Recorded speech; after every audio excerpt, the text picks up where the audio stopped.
Before we begin, I'd like to offer a brief prayer to the party gods so that our time here may be better spent crushing mad Bronsons, churding fat Dork, and raging until Trent's parents call the house because the neighbors are complaining. Please bow your heads. Dearly beer-loved, oh, hear ye, lords of bangers, kings of shindigs, and thems that know how to chug the boot, Maximum, Dionysus, Ninkasi, and Bacchus, B-boy buddy Bonacchus. We call to thee in the hour of our need for your sight in the ponging of solo cups, wisdom in the nights of trivia, and guidance ponst our runnage for beer when we hath chugged from our last dirty rack. May our tears be hopped, may our sadness be drowned in pilsners so crisp you can cut brick, amber so rich they can buy dinner, stouts chocolatey enough to give Willy Wonka a chonker, and IPAs so dank it's like drinking farts from a truck.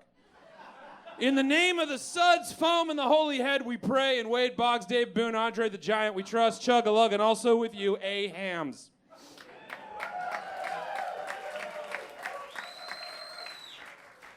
Humans. They say in heaven there is no beer. That's why we drink it here. And here we must, for here is not guaranteed, nor is the beer unless you brew it. So drink what you can, when you can, if you can, and if you can't, make sure someone has a can in their face for all time. For time, it seems, has finally decided it doesn't give a Schlitz. Schlitz beer began its life in the sleepy town of Milwaukee, which means the good land, according to Alice Cooper in the Midwestern documentary Wayne's World. 1849. German immigrants were bringing a little standard pour of home to the New World, the Wisconsin wheat, not yet tamed to the strict standards of the German Braumeister, growing wild and free, feral and looking for purpose. Back then in the before times, there's a humble 48ers Tavern Brewery owned by August Krug, then on 4th and Chestnut Street, now known as Juneau Avenue.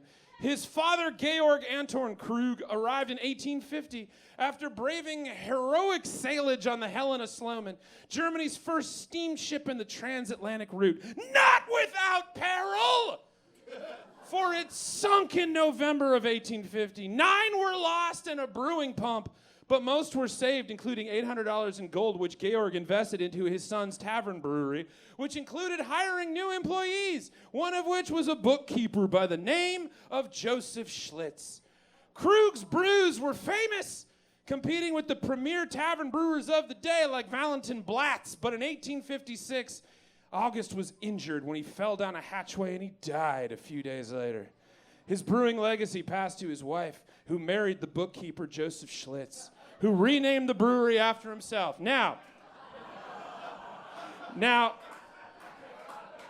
granted, the local brewer dies in mysterious accident, widow marries bookkeeper, changes name of brewery to himself, story is sus.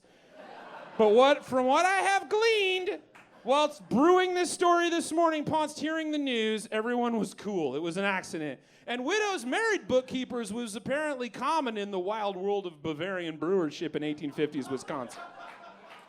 Schlitz Brewery made the Schlitz name the richest in Milwaukee.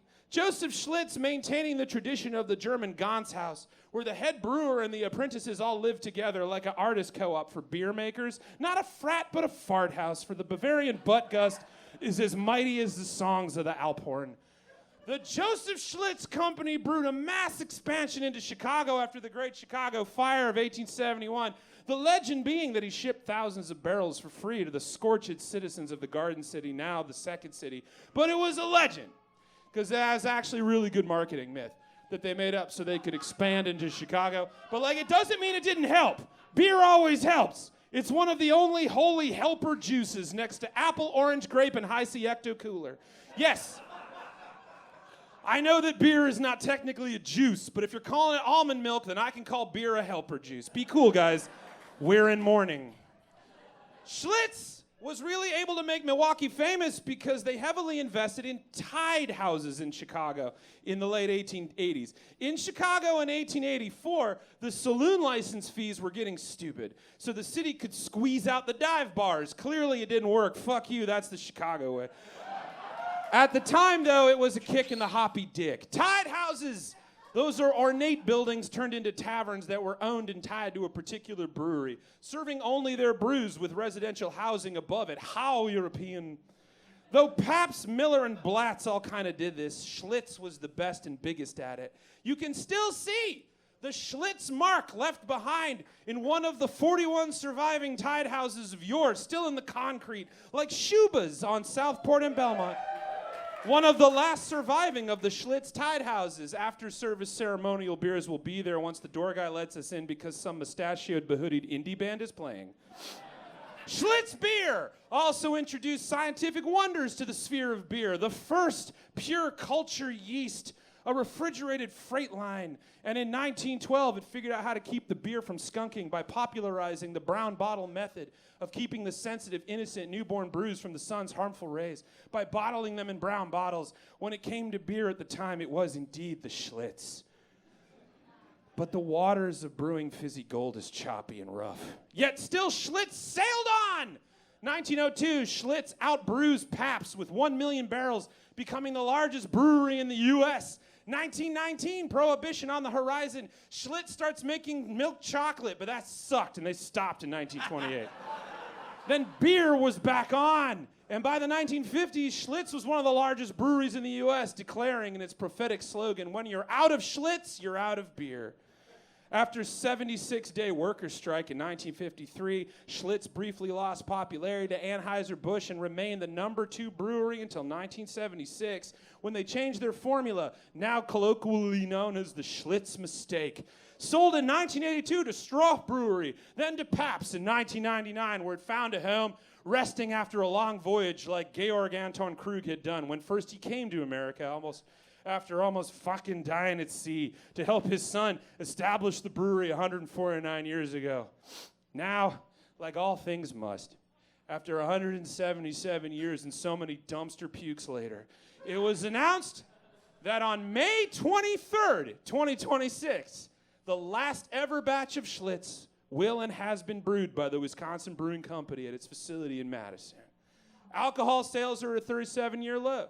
People are drinking less, and it was time, like it is for all things, king, famous, or just decent when they're cold, to pass. Brewmaster Kirby Nelson telling Milwaukee Sentinel it, quote, deserves to go out with dignity and respect, so they will be using the recipe from 1948 when Schlitz, not Budweiser, was the king of beers. And now here we are, gathered in memory, drinking here, for there is no beer in heaven, so the scriptures say. What can we, mere creatures on a planet where the beer must be made, not found, do to chase the shots we take in life?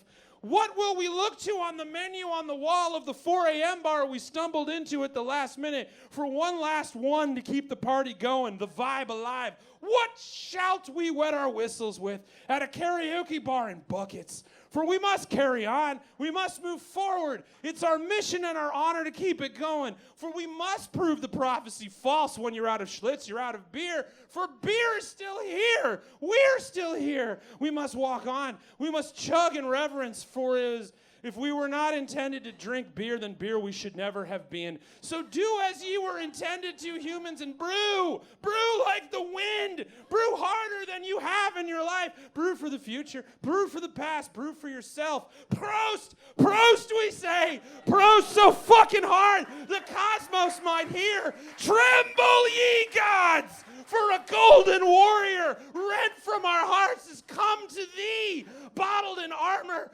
browned, and upon its glass the earth proclaiming to all that can see that this is the beer that made Milwaukee famous. But it wasn't just Milwaukee. It was here. It was home, which is ours too, and that's no small couple two-tree things. So gather your kettles, your buckets, your siphons, and tubings, and get to work as we say auf wiedersehen to the beer that made Milwaukee berühmt. Its journey now done, joining Falstaff, Bud Dry, Pete's Wicked Ale, Bud Ice Light, and Billy Beer, as the rivers find the sea, where they will meet with sudsy tidings and glory on the distant shores of the used-to-be. And we mortals, We simple bone-having few will have to hold our brewskis close as we walk on to quaff, slam, bong, and neck pint into eternity, because in heaven there is no beer. That's why we drink it here. And when we're gone from here, well, our friends will be drinking all the beer. Walk on through the wind, walk on through the rain, though your dreams be tossed and blown. Walk on with hope in your heart, and you'll never walk alone. You'll never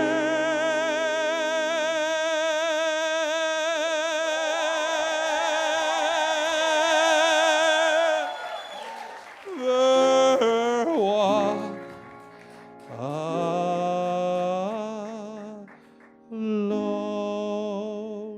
Da da da da da da da da da da da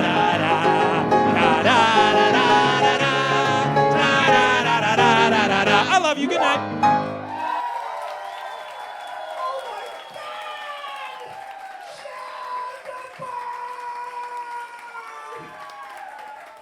Shad the bird, take a bow, baby, take an extra special bow. And for you guys, there he is. Look at that beautiful bird.